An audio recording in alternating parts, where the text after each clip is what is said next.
കിട്ടുമോ നമ്മളെ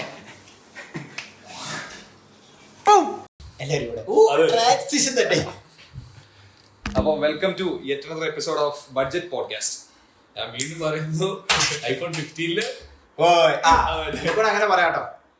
ഐഫോണിന്റെ പരസ്യം ആയിക്കോട്ടെ. നമ്മൾ ഈ സാധനം ഫുള്ള് ഷൂട്ട് ചെയ്യുന്നത് ഐഫോൺ 15 അതെ അതെ, സാധാ 15 പ്രോ ആണ്, അങ്ങനെ വല്ലതും ഉണ്ടോ? സാധാ 15, നോർമൽ 15, സാധാ പാവപ്പെട്ടവന്റെ 15. ഇത്ര നേരം ഓഡിയോ വെച്ചോണ്ടിരുന്നത് 13 ഇപ്പൊ അത് 11 Pro Maxലേക്ക് ആക്കിയിട്ടുണ്ട്. അതെ അതെ, ഓഡിയോക്ക് ക്ലാരിറ്റി വല്ല വ്യത്യാസം വന്നിട്ടുണ്ടെങ്കിൽ നിർദ്ദേശിക്കാൻ എന്തെങ്കിലും വ്യത്യാസങ്ങൾ വരുത്തണമെങ്കിൽ നിങ്ങൾ പറയാ. ബഡ്ജറ്റ് സെറ്റപ്പിലേ പറയാവുള്ളൂ, അത്രേ ഉള്ളൂ. എന്നാ ബഡ്ജറ്റ് സെറ്റപ്പ് ആക്കണത്? ഞാൻ സാധനം ഇറക്കണോ? അതല്ലേ ബഡ്ജറ്റിനെ പറ്റി കുറ്റോടെ പറ. ഇപ്പൊ സാധനം ഇറക്കും. ഞാൻ ഒരു 6 ലക്ഷം രൂപയുടെ മുതലിപ്പോ ഇറങ്ങും. അതെ, നീയൊക്കെ വന്നിട്ട് തൊട്ടികളെല്ലാം പറഞ്ഞ് ഈ സാധനം ഇറങ്ങും. നീ ഒന്ന് മനസ്സിലാവാത്ത ക്വാളിറ്റി വരും. കാനോന്റെ ഞാൻ ബഡ്ജറ്റ് അല്ല, നല്ല പൈസ ഉദ്ദേശിക്കുന്നത്. പൈസ ഉണ്ടെന്നല്ല ഞാൻ പറഞ്ഞത്. ഞാൻ ഈ പറയുമ്പോഴത്തേന് ഇവിടെ പൈസ സ്ക്രീൻഷോട്ട് ചെയ്തത്. കാനോന്റെ R6 Mark II, RF 35mm, EF 85mm, ഗൊഡോക്സ് LC, പിന്നെ ഗൊഡോക്സിന്റെ LR 150. അത്രയും സാധനങ്ങൾ നമുക്കൊരു മിനിമം എങ്കിലും എടുക്കാൻ പറ്റും. പിന്നെ ട്രൈപോഡ്, SD കാർഡ്, ലാപ്പ്, മണ്ട് മാങ്ങാത്തിൽ, പിന്നെ ഇതിന്റെ എല്ലാ സബ്സ്ക്രിപ്ഷൻ ക്വാളിറ്റി കുറവുണ്ട്. പറയണേ. ഇന്നത്തെ ടോപ്പിക് ഈസ് ഓക്കെ. അപ്പോ നമ്മുടെ കേരളത്തിൽ ഇപ്പൊ ഒരു 2-3 ദിവസം മുമ്പേ, അതായത് ഇപ്പൊ ഇനി ബ്ലോഗ് പോസ്റ്റ് ചെയ്യാൻ, ഈ പോഡ്കാസ്റ്റ് പോസ്റ്റ് ചെയ്യാൻ പോകുന്ന 2-3 ദിവസം കഴിഞ്ഞായിരിക്കും. പക്ഷെ അതെന്തൊരു ആ ഇഷ്യൂവിനെ പറ്റി നിങ്ങൾ പറ. എനിക്ക് അതിനെ പറ്റി വലിയ വിവരമില്ല. നിങ്ങൾ ഈ കാണുന്ന ദിവസത്തിന് 5 ദിവസം മുമ്പ് നടന്ന ഒരു ട്രെൻഡിങ് കേസ്. 5 ദിവസത്തെ പറയണ്ട, ഒറ്റ പോയിന്റ് ഞാൻ പറയട്ടെ. റീസെന്റ് ആയിട്ട്, അതായത് BJP കാരനല്ലായിരുന്നെങ്കിൽ, സംഖ്യ അല്ലായിരുന്നെങ്കിൽ, സകലമാന ആൾക്കാരും കൃഷ്ണകുമാറിനെയും ആ 4 പെൺമക്കളെയും സപ്പോർട്ട് ചെയ്തു. തീർച്ചയായിട്ടും. ഞാൻ പറഞ്ഞില്ലേ, എനിക്ക് ഇതിനെ പറ്റി ഈ കഴിഞ്ഞ ദിവസവും പറഞ്ഞതായിട്ട് എന്തോ അറിയത്തില്ലേ? എന്റെ വീടാണല്ലേ. 69 ലക്ഷം രൂപ ദിയാ കൃഷ്ണയുടെ കയ്യിൽ നിന്ന് അവിടെ ജോലി ചെയ്തിരുന്ന 3 പെൺകുട്ടികൾ സ്ഥാപനത്തിൽ നിന്ന് ആരോ കൊണ്ടുപോയി എന്നാണ് പറഞ്ഞത്. അതെ, ബാക്കി ഡീറ്റെയിൽസ് ഒന്നും എനിക്കറിയില്ല, ഇത്ര അറിയാം. എടാ ഒരു കാര്യം ചോദിച്ചോട്ടെ, കൃഷ്ണകുമാർ എന്ന് പറഞ്ഞ ആള് MP ആവാനായിരുന്നു മത്സരിച്ചായിരുന്നു ട്രിവാൻഡ്രത്ത്. അങ്ങനെ MLA ആവാനൊക്കെ ആയിട്ട് പുള്ളി പറയുന്നത് മീൻസ് പുള്ളി ഒരു സംഖ്യയാണ്. അതെ അതെ, ആ ഒരു ഇതിന്റെ പേരിലാണ് പുള്ളിയിൽ ഇത്രയും ആൾക്കാര് വട്ടം കറക്കാൻ വേണ്ടി നോക്കിയത്. പക്ഷെ അഹാനകൃഷ്ണ എന്നല്ല ഏറ്റവും മൂത്ത ആള് അത്രയും സ്ട്രോങ് ആയിട്ട് പല കാര്യങ്ങളും ചെയ്തുകൊണ്ട് അവരുടെ സൈഡ് അവർക്ക് ക്ലിയർ ആക്കാനായിട്ട്, ഇല്ലെങ്കിൽ മൂഞ്ചി തെറ്റി. പിന്നെ മെയിൻ ആയിട്ടും ഒരു ഇൻഫ്ലുവൻസർ ആയിരുന്നത് കൊണ്ട് ഇത്രയും കാര്യങ്ങൾ കൃത്യമായിട്ട് തെളിഞ്ഞു. എല്ലാം റെക്കോർഡ് ആയിരുന്നു, കാര്യങ്ങളൊക്കെ എല്ലാം തന്നെ. അഹാനയുടെ അനിയത്തിയായിട്ടുള്ള ദിയാ കൃഷ്ണ ഒരു ബിസിനസ് ചെയ്യുന്നു. അപ്പൊ പുള്ളിക്കാരി പ്രഗ്നന്റ് ആണ്. പ്രഗ്നന്റ് ആയതിന്റെ പേരിലും കൂടെയാണ് പുള്ളിക്കാരി ഷോപ്പിലേക്ക് അത്രയും വരുന്നത് കുറഞ്ഞത്. അപ്പൊ ആ ഒരു സമയത്ത് അവിടെ ജോലി ചെയ്തുകൊണ്ടിരുന്ന 3 സ്റ്റാഫ് അവരുടെ ഒറിജിനൽ QR കോഡ് മാറ്റിയിട്ട് അവരുടെ സ്വന്തം QR കോഡ് വെച്ചിട്ട് പൈസ തട്ടിച്ചു. യെസ്, അതാണ് നിലവില് തെളിഞ്ഞു നിൽക്കണ പടം. കൃഷ്ണകുമാർ പറയുന്നത് 69 ലക്ഷം രൂപയാണ് മിസ്സിംഗ് എന്നാണ്. ഇത് കുറെ നാളായിട്ട് തുടങ്ങിയാണ്. അതില് ഇംഗ്ലീഷ് പറഞ്ഞത് എത്ര ഏതാ 69 അലർട്ട്, ദ ബോയ്സ് അലർട്ട്. അപ്പോ എന്താ O/OC എന്നാണ് ആ ഒരു ബിസിനസിന്റെ പേര്, ആളുടെ പേര്. ആദ്യമൊക്കെ ഓൺലൈൻ ആയിട്ടായിരുന്നു ചെയ്തുകൊണ്ടിരുന്നത്. അത് കഴിഞ്ഞിപ്പോ ഒരു ഷോപ്പ് തുടങ്ങിയിട്ട് ഒരു 1 year പ്ലസ് അങ്ങോട്ടായേ ഉള്ളൂ. അപ്പോ തുടക്കത്തിൽ ഏറ്റവും ആദ്യം വർക്ക് ചെയ്തുകൊണ്ടിരുന്ന ഒരാളുണ്ട്. പിന്നെ ഈ ഒരു കഴിഞ്ഞ വർഷത്തെ ഒരു ഹാഫ് ഒക്കെ കഴിഞ്ഞപ്പോഴത്തേക്കും വന്ന 2 പേരുമാണ് ഉള്ളത്. ടോട്ടലി ആക്യുറേറ്റ് ആയിട്ടുള്ള ഇൻഫർമേഷൻ ആയിരിക്കില്ല ചിലപ്പോ. അതെ അതെ, ഞങ്ങൾക്ക് മൊത്തത്തിൽ മനസ്സിലായ ഒരു ഇമേജിൽ നിന്ന്, നമ്മുടെ ലിമിറ്റഡ് അറിവിൽ നിന്ന് പറയുന്ന ഒരു സംഭവമാണ്. കുറച്ച് മെയിൻ ആയിട്ടുള്ള കുറച്ച് കാര്യങ്ങൾ അറിയാം, അത് വെച്ച് നമുക്ക് കുറച്ച് കാര്യങ്ങൾ സംസാരിക്കാം. അപ്പോ ആദ്യം തന്നെ ഒരു ടൈറ്റിൽ ആയിട്ട് ഞാനൊന്ന് പറഞ്ഞോട്ടെ. എനിക്ക് പേഴ്സണലി തോന്നുന്നില്ല 69 ലക്ഷം രൂപയുടെ തട്ടിപ്പോടെ നടന്നു എന്ന് എനിക്ക് തോന്നുന്നില്ല. എന്തുകൊണ്ട് നിനക്ക് തോന്നുന്നില്ല? കാരണം അല്ല, ഒരു 1 year ആയിട്ട് ഇവരെ ചോദ്യം ചെയ്യുന്നതിന്റെ വീഡിയോസ് ഇപ്പോ യൂട്യൂബിലും അവരുടെ ആയിട്ടുണ്ട്. അപ്പൊ അതിൽ നിന്ന് ഇവര് പറയുന്നത്, ആദ്യം പറഞ്ഞു 50,000 ഉള്ളു ചോദിച്ചു. അത് ഞങ്ങൾ 3 പേരായിട്ട് ഷെയർ ഇട്ടെടുത്തു. പിന്നെ പറഞ്ഞു 1 ലക്ഷത്തിന് മേളിൽ പോയി.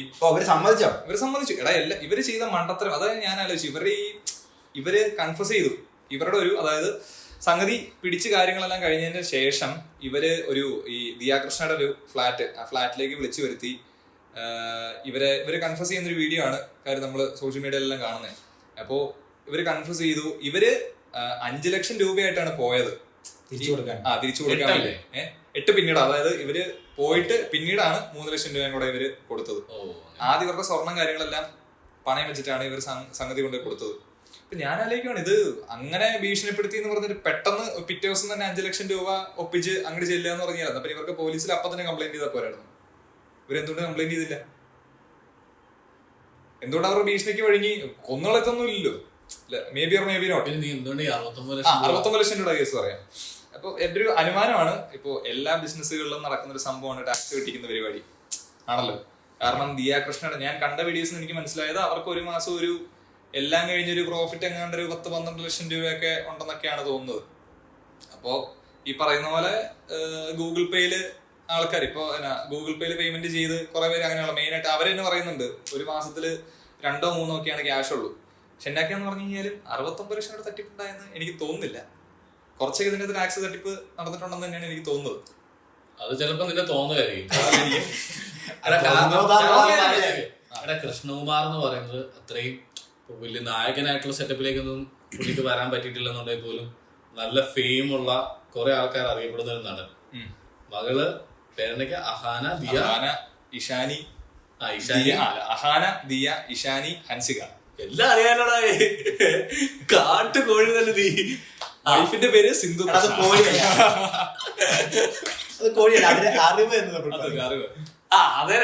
ഞാനിപ്പോ പറയുന്നുണ്ടെങ്കിൽ എന്നെ കോഴിയാക്കും. I'm a social media person. അവര് സോഷ്യൽ മീഡിയയിൽ അത്രയും ഹൈപ്പിൽ നിൽക്കുന്ന ആൾക്കാരാണ്.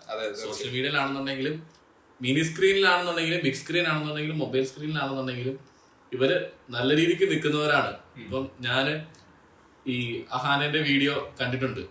കാരണം പുള്ളിക്കാരിയുടെ ഈ എഡിറ്റ് ചെയ്യുന്ന ഒരു അമ്മമാരുടെ വീഡിയോ കണ്ടിട്ടാണ് ഞാൻ അഹാനന്റെ വീഡിയോ കയറി നോക്കിയ. എഴുത്തിനും എല്ലാത്തിനും മില്യൺസ് ഓഫ് എല്ലാ വീഡിയോയ്ക്കും മില്യന് താഴെ ഉള്ളതൊന്നുമില്ല. അപ്പൊ അങ്ങനെ ഉള്ള ഒരാൾക്ക് ഈ പറഞ്ഞ ഈ 2 കോടി രൂപ അല്ല 5 കോടി രൂപ ഉണ്ടാക്കുന്ന ഒരുപാട് ഒരു ബിസിനസ് തുടങ്ങിയിട്ടുണ്ടെങ്കിൽ ഇപ്പൊ ഞാൻ തന്നെയാണെന്നുണ്ടെങ്കിൽ വളരെ സോഷ്യൽ മീഡിയയിൽ വളരെ ചെറിയ രീതിക്ക് നിൽക്കുന്ന ഒരാളായിട്ട് പോലും എനിക്ക് കസ്റ്റമേഴ്സിനെ അല്ലെന്നുണ്ടെങ്കിൽ ബിസിനസിനെ എന്തോരം പുൾ ഓഫ് ചെയ്യാൻ പറ്റുന്നു എനിക്കറിയാം. അപ്പൊ അതുകൊണ്ട് തന്നെ ഇത്രയും ഫെയിമില് വലിയ രീതിക്ക് നിൽക്കുന്ന ആൾക്കാർക്ക് ഇത്രയും രൂപയുടെ വരുമാനം ഉണ്ടാക്കുന്നു, അതിനകത്ത് ഇത്ര രൂപ തട്ടിക്കുന്നു എന്നൊക്കെ പറഞ്ഞിട്ടുണ്ടെങ്കിൽ അത് വളരെ സിമ്പിൾ ആണ്. എന്നൊരു ചോദ്യം ചോദിക്കും. ഇവര് ഈ സംഭവം തുടങ്ങിയിട്ട് ഒരു 8-9 മാസത്തോളം ആയെന്നാണ് പറയുന്നത്. എന്തുകൊണ്ട് 69 ലക്ഷം രൂപയുടെ കണക്ക് എന്തായാലും ഓഡിറ്റ് ചെയ്യുമ്പോഴും ബാക്കി കാര്യങ്ങൾ സെയിൽസ് സമ്മറി കാര്യങ്ങളെല്ലാം നോക്കുമ്പോഴും എന്തെങ്കിലും ഒരു മിസ്റ്റേക്ക് എവിടെയെങ്കിലും കാണാതിരിക്കും. ഇത്രയും വലിയൊരു എമൗണ്ട് തട്ടിക്കുമ്പോ സ്വാഭാവികമായിട്ടും ഇവരറിയില്ലേ? എന്തുകൊണ്ട് ഇത്രയും കാലം കഴിഞ്ഞിട്ട് ഇത് അറിഞ്ഞത്? ആ സംഭവം എന്ന് വെച്ചിട്ടുണ്ടെന്നുണ്ടെങ്കിൽ ഇവരെ ഫുള്ളായിട്ട് അവിടെ ഏൽപ്പിച്ചു. ഞാൻ അവരെ ന്യായീകരിക്കുന്നൊന്നുമല്ല കേട്ടോ. ഇവരെ ഫുള്ളായിട്ട് അവരെ ഏൽപ്പിച്ചിട്ട് അങ്ങ് പോയേക്കുവാണ്. എന്നാലും ഇവര് ഇപ്പൊ നിനക്കൊരു ബിസിനസ് ഉണ്ട് എന്നാക്കിയാന്ന് പറഞ്ഞു കഴിഞ്ഞാലും നീ ആഴ്ചയിൽ 1 അല്ലെങ്കിൽ 2 ആഴ്ച കൂടുമ്പോഴെങ്കിലും ഒരു വട്ടം നീ അതിന്റെ കാര്യങ്ങളൊന്നും ചെക്ക് ചെയ്യില്ലേ? അല്ലെങ്കിൽ എല്ലാ മാസവും ഇപ്പൊ ഇപ്പൊ ഓഡിറ്റ് ചെയ്യുന്ന ഓഡിറ്ററില്ലേ, ഓഡിറ്റർ അതിന്റെ സെയിൽസ് സമ്മറി കാര്യങ്ങൾ റിപ്പോർട്ട് എല്ലാം മന്ത്ലി സബ്മിറ്റ് ചെയ്യുന്നതല്ലേ? എല്ലാ കാര്യങ്ങളും ടാക്സ് ഫയൽ ചെയ്യുന്ന സംഭവങ്ങളെല്ലാം ഉള്ളതല്ലേ? എന്റെ എല്ലാ കാര്യങ്ങളും കൃത്യമായിട്ടുള്ള കണക്കെടുപ്പും കാര്യങ്ങളും ഒരു ഇത്ര LPIക്ക് മേലുള്ള ഒരു ബിസിനസ് ആകുമ്പോഴത്തേക്കും സ്വാഭാവികമായിട്ടും ചെയ്യുന്നതല്ലേ? അപ്പൊ എന്തുകൊണ്ട് ഒരു 8 മാസത്തിന് ശേഷമാണ് ഇത്രയും എമൗണ്ട് തട്ടിക്കണമെങ്കിൽ അത്രയും മാസത്തെ സെയിൽസ് നടക്കണമല്ലോ. അപ്പൊ ഒരു 8 മാസം കഴിഞ്ഞിട്ടാണ് ഈ സംഗതി റിപ്പോർട്ട് ചെയ്യുന്നതും ഈ പുള്ളിക്കാരി കണ്ടുപിടിക്കുന്നതും. അതും ഇതിന്റെ അകത്ത് പറയുന്നത് എങ്ങാണ്ട് 1-2 വട്ടം എങ്ങാണ്ട് ചെറിയ തോതിൽ എങ്ങാണ്ട് കണ്ടു, അത് പോട്ടെ വണ്ടിക്കൂലി കാശായിട്ട് കൂട്ടിക്കോട്ടെ എന്ന് പറഞ്ഞ് വെച്ചു എന്നാണ് പറഞ്ഞത്. ഒരു 200 വ്യത്യാസമോ 300 വ്യത്യാസം എന്തോ കണ്ടു എന്ന് പറയുന്നുണ്ട്, പുള്ളിക്കാരി തന്നെ പറയുന്നുണ്ട്. അതായത് ഒരു 2-3 മാസങ്ങൾക്ക് മുന്നേ 200-300 ഇതിന്റെ അത് അവരുടെ വണ്ടിക്കൂലി കാശ് പോട്ടെ എന്തെങ്കിലും കാണിച്ചോട്ടെ എന്ന് പറഞ്ഞിട്ട് പുള്ളിക്കാരി വിട്ടു എന്ന് പറയുന്നുണ്ട്. എന്നിട്ട് പെട്ടെന്ന് ഒരു 2-3 മാസം കഴിഞ്ഞപ്പോഴത്തേക്കും 69 ലക്ഷം രൂപ മിസ്സിംഗ് എന്നുള്ള രീതിക്കാണ് പുള്ളിക്കാരൻ നോട്ട് ചെയ്യുന്നതെന്ന് പറഞ്ഞാൽ അത് വിശ്വസിക്കാൻ പറ്റും. ഇപ്പം ഈ 69 ലക്ഷം രൂപയുടെ കണക്ക് എങ്ങനെ ഇതിലറിഞ്ഞേ? എന്തെങ്കിലും അറിഞ്ഞോ? കംപ്ലീറ്റ് ഇപ്പൊ ഇവര് മറ്റേ ഓഡിറ്റ് ഒക്കെ ചെയ്ത കാര്യങ്ങളൊക്കെ ഡീറ്റെയിൽസ് എല്ലാം ചെക്ക് ചെയ്തപ്പോഴത്തേക്ക് അവർക്ക് മനസ്സിലായെന്നാണ് പറയണത്. കൃഷ്ണകുമാർ മീഡിയക്ക് കൊടുത്ത റിപ്പോർട്ടാണ്. എനിക്ക് അങ്ങനെ വലിയ അറിവില്ലാത്ത ചോദിക്കുന്നതാണ്. സാധാരണ ഒരു ബിസിനസ്സുകാരെ ഇപ്പൊ ഓഡിറ്റിങ് എല്ലാ മാസവും നടത്താറുണ്ടോ? അതേ മറ്റേ ഫൈനാൻഷ്യൽ എൻഡ് ചെയ്യുന്ന സമയത്ത് മാത്രം നടത്താറുള്ളൂ? അങ്ങനെ ചോദിച്ചു കഴിഞ്ഞാൽ എന്റെ അറിവിൽ നിന്ന് എല്ലാ ക്വാർട്ടറിലും ഒരു വെയിം ചെക്കിംഗ് ഉണ്ട്. പിന്നെ എല്ലാ GST രജിസ്ട്രേഷനുള്ള സ്ഥാപനമാണ്. ഇത്രയും പൈസ റവന്യൂ ചെയ്യുന്നുണ്ട്, GST രജിസ്ട്രേഷൻ എന്തായാലും കാണും. അങ്ങനെ ഉണ്ടെന്നുണ്ടെങ്കിൽ എല്ലാ മാസവും ഇൻകം ടാക്സ് അടക്കലും പരിപാടിയൊക്കെ ഉള്ളതാണ്. എടാ അല്ലെങ്കിൽ ഒരു ഓണർ എന്ന നിലയ്ക്ക് നീ എങ്ങനെ പോയാലും ഒരു ഗോസ്റ്റ് ചെയ്ത് നീ പോയാലും നീ ഒരു 2 ആഴ്ച 3 ആഴ്ച കൂടുമ്പോൾ നീ ചെക്ക് ചെയ്യില്ലേ? ഈ പറഞ്ഞതിലുള്ളൊരു ഒരു വേറെ സംഭവം ഇവരുടെ പൊസിഷൻസ് എന്താ? ഇവരുടെ പൊസിഷൻസോ സെയിൽസ് ആണ്, ഇവരൊരു അക്കൗണ്ടന്റ് ആണെന്നുണ്ടെങ്കിൽ അത് നൈസായിട്ട് അക്കൗണ്ടിനും കൂടെ കൂടെ നിന്ന് കളിച്ച കളിയാണെങ്കിൽ അതാണ് ഞാൻ ഉദ്ദേശിക്കുന്ന വേറെ പോയി. ഈ 2 പേര് മാത്രമായിരിക്കില്ലേ ഇതിന്റെ അകത്ത്? 3 പേര് 3 പേര് എത്ര പേരാണേലും ഇവര് മാത്രം ഇത്രയും പൈസ ഇത്ര നാളും വെച്ചോണ്ടിരുന്നിട്ട് ഇപ്പൊ അറിയണമെന്നുണ്ടെങ്കിൽ ഇവരായിരിക്കില്ല. ഇവരുടെ കൂടെ വേറെ ആരെങ്കിലും ഉണ്ടാവും. ഇത്രയും പൈസ കിട്ടുന്ന പരിപാടിയല്ലേ.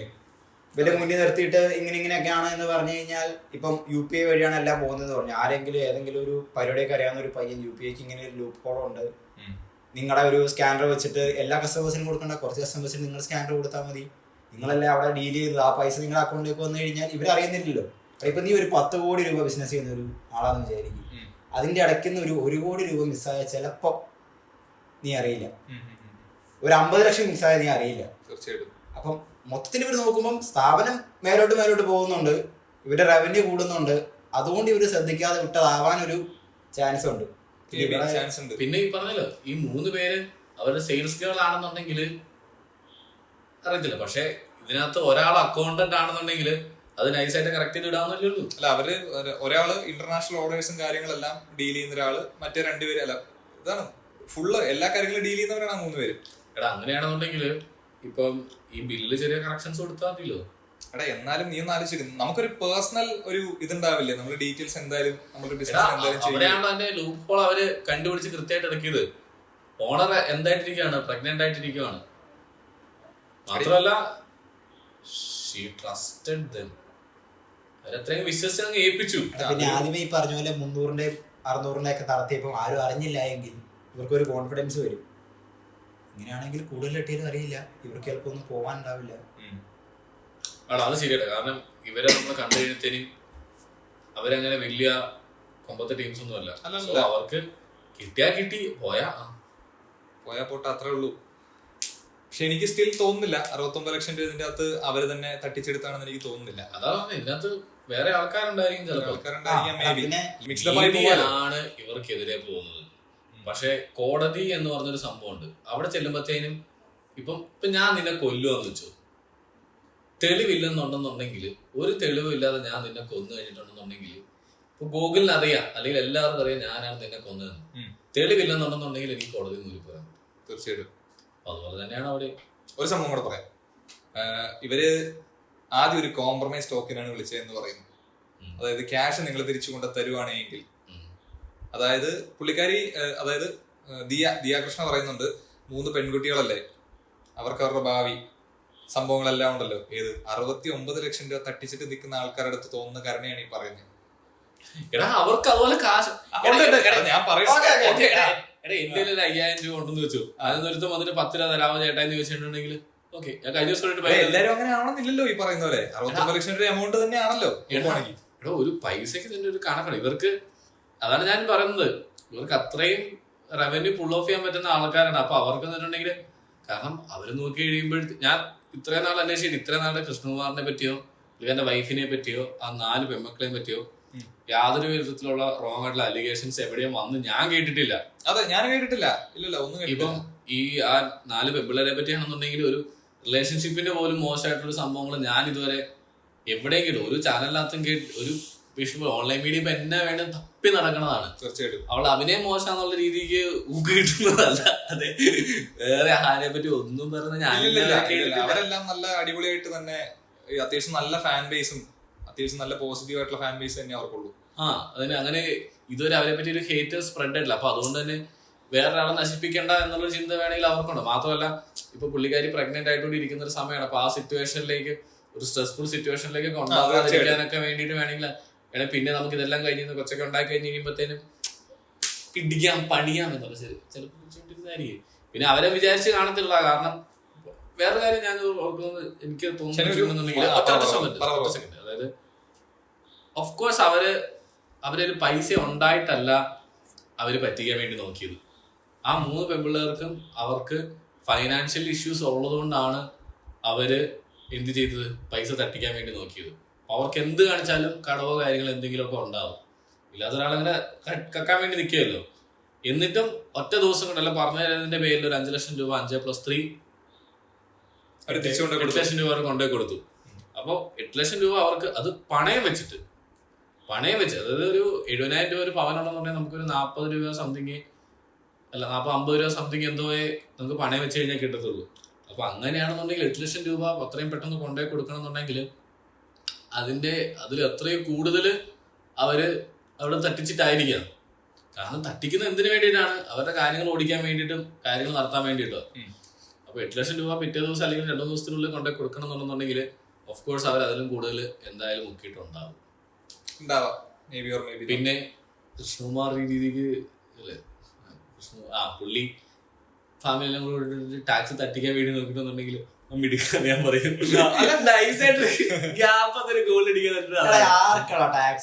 അതന്നെ ഞാൻ പക്ക നോർമലൈസ് ചെയ്തിട്ടാണ് ഞാൻ പറയുന്നത്. ഞാൻ അവരുടെ അടുത്ത് ഒരു പേഴ്സണൽ ആയിട്ട് എനിക്കും തോന്നിയിട്ടല്ലോ ഞാൻ പറയുന്നത്. എന്റെ ഒരു പേഴ്സണൽ ഫൈൻഡിങ്സിൽ നിന്ന് ഞാൻ അറിഞ്ഞ കാര്യങ്ങളിൽ നിന്ന് എനിക്ക് തോന്നിയൊരു അസംഷനിൽ നിന്നാണ് ഞാൻ ഈ പറയുന്നത്. ഇങ്ങനെ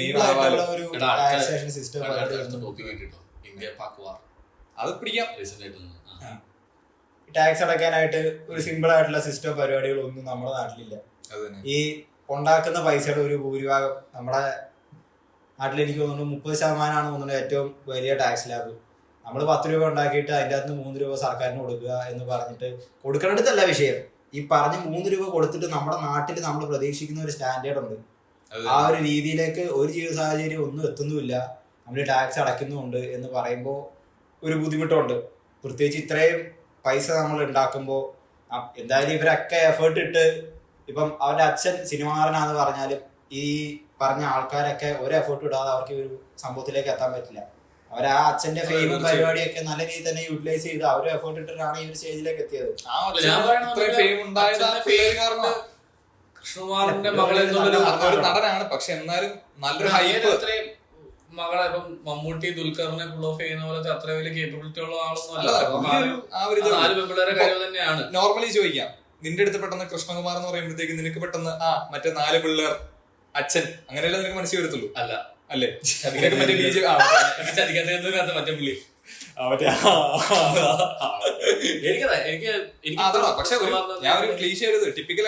എനിക്ക് ഓർമ്മ വരുന്ന പുള്ളി രാഷ്ട്രീയക്കാരനായിട്ട് എനിക്ക് അങ്ങനെ ഭയങ്കര ഇഷ്ടമാണ്. പിന്നെ ഉള്ള പറയല്ല, എനിക്ക് BJP-കാരൊക്കെ ഇഷ്ടമാണ്. പിന്നെ ഇവന്മാർക്ക് കുറച്ച് ബുദ്ധിയില്ലായ്മയുണ്ട്, അത് മാത്രമേ പ്രശ്നമുള്ളൂ. പക്ഷെ മറ്റന്മാരെ അത്രയും ബുദ്ധിയില്ലായ്മയില്ല, അത് വേറെ പ്രശ്നം. അല്ല പിന്നെ മീഡിയക്ക് ഇതിന്റെ അകത്ത് ഒരു റോൾ ഉണ്ടല്ലോ. മീഡിയക്ക് ഈ 3 ഇപ്പൊ ആ പെൺകുട്ടികളെ അല്ലെങ്കിൽ പ്രായമുള്ള മൂത്ത ആൾക്കാരാണെങ്കിൽ ചേച്ചിമാർ എന്തെങ്കിലും ആട്ടെ, അവരെ 3 പേരെയും കൂടി കരിവാരി തേച്ച് കഴിഞ്ഞാൽ കൂടിപ്പോയ ഒരു 4 ദിവസത്തെ വാർത്തയുള്ളൂ. അതേസമയം ഈ 4 കൃഷ്ണകുമാർ കുട്ടികള് മക്കളെ ഒക്കെ പിടിക്കുകയാണെന്നുണ്ടെങ്കിൽ അത് എത്ര ദിവസത്തെ വാർത്തയത്. പിന്നെ ഇവര് ജാതിയെ ബേസ് ചെയ്ത് അവര് സംസാരിച്ചു, അങ്ങനെ ടെസ്റ്റ് ചെയ്യാൻ നോക്കി. അവരെ ടെസ്റ്റ് ചെയ്യാൻ നോക്കി. താഴ്ന്ന ജാതിയിലുള്ള ആൾക്കാരിലെ പ്രശ്നം ജാതിക്കാട് ഇറക്കി കഴിഞ്ഞ പിന്നെ മീഡിയക്കാർ ഏത് ലെവലിൽ കളിക്കും. അത് വേറെ സംഭവം ഉണ്ടോ? അതിപ്പം ഹൈ കാസ്റ്റ് ആണെങ്കിലും ലോ കാസ്റ്റ് ആണെന്നുണ്ടെങ്കിലും കാസ്റ്റില് ഹൈ ലോ ഒക്കെ എന്തൊക്കെ ഇല്ലെന്ന് പറഞ്ഞു കഴിഞ്ഞാൽ അതൊക്കെ അങ്ങനെയൊക്കെ ഉണ്ട്. അതിപ്പോ പ്രത്യേകിച്ച് ഒന്നും പറയണമെന്ന് അതങ്ങനെയുണ്ട്. അതിപ്പം ഒന്നും പറയാൻ നിൽക്കണ്ട, പറഞ്ഞിട്ട് കാര്യമൊന്നുമില്ല. അതിപ്പോ ഏതാണെന്നുണ്ടെങ്കിലും ഒരെണ്ണ സ്ഥാനത്തിന് കുറ്റം പറഞ്ഞ് മറ്റേ രീതിക്ക് പൊളിഞ്ഞിട്ടുണ്ട്. എന്തൊക്കെയായാലും ജാതിക്കാട് പിടിച്ചിട്ടുണ്ടെന്നുണ്ടെങ്കിൽ കുറച്ച് പ്രിവിലേജ് എവിടെയാണെന്നുണ്ടെങ്കിലും കിട്ടും. തീർച്ചയായിട്ടും. ഇപ്പൊ തന്നെയാണെങ്കിലും വേടനാണെന്നുണ്ടെങ്കിലും പുള്ളി ശരിക്കും പറഞ്ഞെങ്കിൽ വേടൻ ഒരു നല്ല റാപ്പറാണ്, പാട്ട് എഴുതുന്ന ആളാണ്, പാട്ട് പാടുന്ന ആളാണ്. പക്ഷെ അവന്റെ ഏത് പാട്ടാ ശ്രദ്ധിക്കാൻ തുടങ്ങിയത്? ഏത് പാട്ടിലാണ് ആൾക്കാർ കുറച്ചുകൂടെ ഹൈപ്പ് കിട്ടാൻ തുടങ്ങിയത്? ജാതി ബേസ് ചെയ്തിട്ടുള്ള കുറെ കാര്യങ്ങൾ ഇറക്കി വിട്ട് കഴിഞ്ഞത്തേനുമാണ് കുറച്ചുകൂടെ വേടന്റെ ഹൈപ്പ് കിട്ടിയത്. പുള്ളിക്ക് ഇത്ര ഹൈപ്പ് ഉള്ളത് ആ ഒരു കമ്മ്യൂണിറ്റിയുടെ ഒരു പക്ഷെ എനിക്ക് തോന്നിയൊരു കേസ് എന്താണെന്നറിയോ? ഇപ്പൊ ഹൈ കാസ്റ്റ് ലോ കാസ്റ്റ് എന്നുള്ളൊരു സിസ്റ്റം പണ്ടുണ്ടായിരുന്നു. പക്ഷെ ഇപ്പോഴത്തെ ആൾക്കാരിലൊന്നും അങ്ങനത്തെ വലിയ ഇപ്പോഴത്തെ ഒരു 99% ആൾക്കാരിലും ഇങ്ങനത്തെ സംഭവങ്ങളൊന്നും തന്നെ ഇല്ലായിരുന്നു. ആൾക്കാരങ്ങനെ കൺസിഡർ ചെയ്തോ മൈൻഡ് ചെയ്യുന്നില്ല. ഇപ്പം ഒരു പഴയ രീതിക്കുള്ള ഒരു സെറ്റപ്പിലേക്കുള്ള ടൈപ്പ് ഓഫ് ഇന്ററാക്ഷൻസ് വന്നു കഴിഞ്ഞാൽ എന്താ അവനിപ്പോ എങ്ങനെ ഹ്യൂമൻ ആയിട്ട് എല്ലാരും കൺസിഡർ ചെയ്യുന്നുണ്ടായിരുന്നു. പക്ഷെ ഈ ഒരു പാട്ട് വേറെ ഇങ്ങനെ ഇറക്കി കഴിഞ്ഞു കഴിഞ്ഞത്തേനും അത് വീണ്ടും ഇങ്ങനെ ഡൈവേർട്ട് ആയ പോലെ എനിക്ക് ഫീൽ ചെയ്തു. ശരിയാണ്, എനിക്ക് ഭയങ്കരമായിട്ട് ഫീൽ ചെയ്തു. എനിക്ക് വേണ്ട പാട്ടുകൾ ഇഷ്ടമാണ്, ഞാൻ നേരത്തെ കേട്ടോണ്ടിരുന്നതാണ്. പക്ഷെ ഈ ഒരു പ്രശ്നം ഉണ്ടായി കഴിഞ്ഞാൽ എനിക്ക് ബാക്കി എല്ലാവർക്കും പുള്ളിയോടുള്ള താല്പര്യം കൂടിയെന്നുണ്ടെന്നുണ്ടെങ്കിൽ എനിക്ക് താല്പര്യം കുറയുകയാണ് ചെയ്തു. കാരണം അതൊരു സെപ്പറേഷൻ ഉണ്ടാക്കാനായിട്ട് പുള്ളി ആ ഒരു പ്രശ്നം ഇല്ലാതാക്കാനാണ് ശ്രമിച്ചതെന്നുണ്ടെന്നുണ്ടെങ്കിലും പക്ഷെ അവിടെ ഫൈനലി അതിന്റെ ഔട്ട്കം ആയിട്ട് വന്നത് അത് ഒരു സെപ്പറേറ്റ് ചെയ്യുന്ന രീതിക്കായിപ്പോയി. ആദ്യമായിട്ടല്ല അങ്ങനെ ഒരു കേസിൽ ഒരാള് പെട്ടിട്ടും അത്രയും സോഷ്യലി ഒരു സപ്പോർട്ട് കിട്ടുന്നത് ആദ്യമായിട്ടല്ലേ? ഒരു പാട്ടുകാരായതുകൊണ്ട് മാത്രം. അത് തന്നെ പാട്ടുകാരനായതുകൊണ്ട് പുള്ളി അങ്ങനെ ഒരു റെപ്രസെന്റേഷൻ എന്ന രീതിയിലും അത് അമ്മമാര് പ്രായമായവര് അത്ര ആൾക്കാര് പുള്ളിനെ അക്സെപ്റ്റ് ചെയ്ത് ഉള്ളിൽ വെച്ചേക്കുവാണ്. സ്വാഭാവികമായിട്ട് അത്ര സപ്പോർട്ട് ഉണ്ട്. വേറെ സംബന്ധിച്ചിട്ടുണ്ടെങ്കിൽ പുള്ളീനെ സപ്പോർട്ട് ചെയ്യുന്ന പല ആൾക്കാരുണ്ടല്ലോ, ഈ പറയുന്ന അങ്ങനെ സപ്പോർട്ട് ചെയ്ത് പറയുന്ന ആൾക്കാരുടെ ഉള്ളിലും ഈ ഒരു സംഭവം ഭയങ്കര ഹെവി ആയിട്ട് കിടപ്പുണ്ട്, ആ ഒരു സെപ്പറേറ്റ് എന്നുള്ള രീതിക്ക്. അല്ലെന്നുണ്ടെങ്കിൽ അവര് എന്ത് അങ്ങനത്തെ ഒരു സംഭവം ഒന്നുമില്ലല്ലോ. സിമ്പിൾ ആയിട്ട് പറയുകയാണെങ്കിൽ വേടന്റെ ആ ഒരു സംഭവം മാർക്കറ്റ് ചെയ്യുന്നതും ആൾക്കാർക്ക് അറിയാലോ. ഈ ഒരു സംഭവം മാർക്കറ്റ് ചെയ്ത് കഴിഞ്ഞാൽ അതിനത്ര ഹൈപ്പ് ഉണ്ടെന്ന് ആ രീതിക്ക് ഫോക്കസ് ചെയ്ത് പുള്ളിയുടെ പുറകെ പോകുന്നവരും ഉണ്ട്. പുള്ളി ചെയ്യുന്നത് വളരെ നല്ല കാര്യം. പുള്ളി അങ്ങനെ ഒരു കമ്മ്യൂണിറ്റി, ഒരു സപ്രഷനിലുള്ള ഒരു കമ്മ്യൂണിറ്റിനെ അത്രയും ഹൈപ്പിലേക്ക് എൻഹാൻസ് ചെയ്ത് പുള്ളിയുടെ കവിതകളിലൂടെ സംഭവങ്ങളിലൂടെ കൊണ്ടുവരുന്നത് വളരെ വലിയ കാര്യം. പക്ഷെ ഇതിനിടയിൽ ഇങ്ങനെ കുറെ കളികൾ നടക്കുന്നുണ്ട്. നമ്മൾ എന്നൊക്കെ നന്മമരം കളിച്ച് സംസാരിക്കാൻ നോക്കിയാലും ഇതൊക്കെയാണ് സംഭവിക്കുന്നത് സത്യം പറഞ്ഞാൽ. പിന്നെ ഈ പറഞ്ഞ പോലെ ഒരാളുടെ ജീവിതം ഏതെങ്കിലുമൊക്കെ ബേസ് ചെയ്താണല്ലോ ഇവര് പാട്ടും പരിപാടി. ഇപ്പൊ നമ്മൾ എവിടെന്നെങ്കിലും ഒരു സപ്രഷൻ അല്ലെങ്കിൽ ഒരു തിരിച്ചു വ്യത്യാസം അനുഭവിച്ചിട്ടുണ്ടെങ്കിൽ നമ്മൾ എഴുതുന്ന ഒരു സംഭവത്തിൽ എവിടെയെങ്കിലും അത് വരും. തീർച്ചയായിട്ടും. നീ പറഞ്ഞ പോലെ തന്നെ റേസിസം അടക്കമുള്ള ജാതി മതം പരിപാടികളൊക്കെ ഒഴിവാക്കണം എന്നുണ്ടെങ്കിൽ നമ്മൾ മാക്സിമം അതിനെ കുറിച്ച് മിണ്ടാതിരിക്കുക എന്നുള്ളതാണ് ചെയ്യാനുള്ളത്. അതാണ് പോയിന്റ്. അതായത് സത്യം എടാ എനിക്ക് തന്നെ ചെറുപ്പത്തില് ഈ കടവാവലിന്റെ ഒരു പേരുണ്ടായിരുന്നു.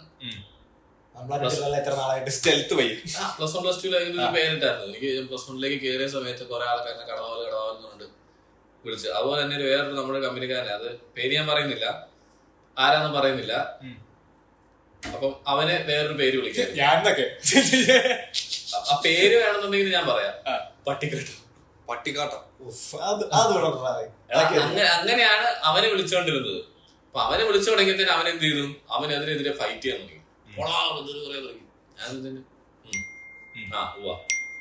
ഞാൻ എന്റെ വടി നോക്കാൻ തുടങ്ങി. ഞാൻ തിരിഞ്ഞു വന്ന് നോക്കാതായി.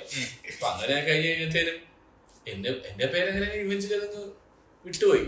കാരണം നമ്മളൊരു കാര്യത്തിൽ പറയുമ്പോഴത്തേനും ആൾക്കാരാണ് കുറച്ചുകൂടെ അതിനെ പറ്റി നീ വിശ്വസിക്കുന്നതിനെ പറ്റി ആലോചിച്ച് നോക്കി. തീർച്ചയായിട്ടും നമ്മള് ഒരു കാര്യത്തെ പറ്റി വീണ്ടും വീണ്ടും അതിനെതിരായിട്ട് പിന്നെയും പ്രവർത്തിക്കുമ്പോ ആൾക്കാർ വീണ്ടും അവിടെ ഇപ്പൊ ഈ LGBT കമ്മ്യൂണിറ്റി ഇപ്പൊ മറ്റേ ഞാൻ പറയാം, എനിക്ക് ഒരു കുഴപ്പമില്ല, റിയ സലീം വീണ്ടും ആ ഒരു സംഭവത്തിന് ഇങ്ങനെ, അതായത് പുള്ളി അത് തിരിച്ചടിച്ച് പറയുന്തോറും ഇപ്പൊ ഞാൻ ഒന്നും ഇടപെടാത്ത ഒരാളായിരിക്കും.